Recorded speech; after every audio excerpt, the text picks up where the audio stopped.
I never expected my deepest secret to become the weapon that shattered me. It was a quiet pain, a shadow I carried alone, depression, a silent storm I tried desperately to hide. I thought I was safe, that my vulnerability was my own, something only I would carry. But then she betrayed me. One day, I heard the whispers. I saw the shock in her eyes when she told the group. The words spilled out like venom. I was weak, broken, a disgrace. My family's faces twisted in awkward silence. Questions. How could I have kept this hidden? Why didn't I tell them?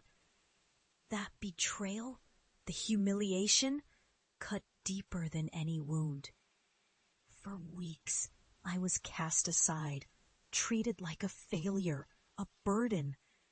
The shame was suffocating. I wanted to crawl into a hole and disappear. But beneath that wreckage, a fire ignited.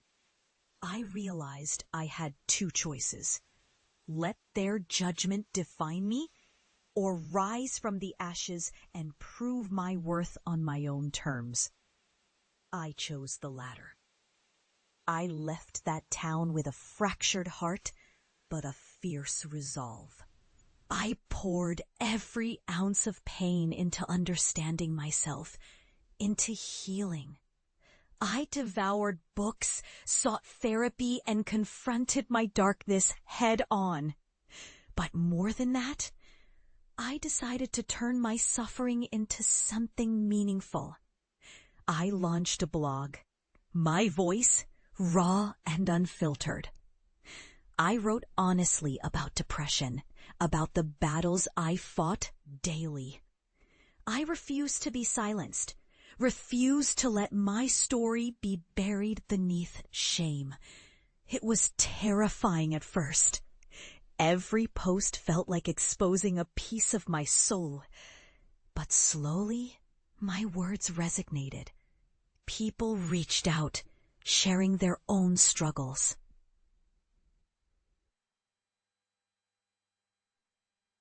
My vulnerability became a bridge, connecting others and empowering them to speak their truths. I became a beacon for those lost in silence. Years passed. I transformed. I graduated, built a career, and found a strength I never knew I possessed. I was no longer the girl they mocked or dismissed. I was someone who had faced darkness and emerged victorious. My pain had become my power. And then, one day, I returned home.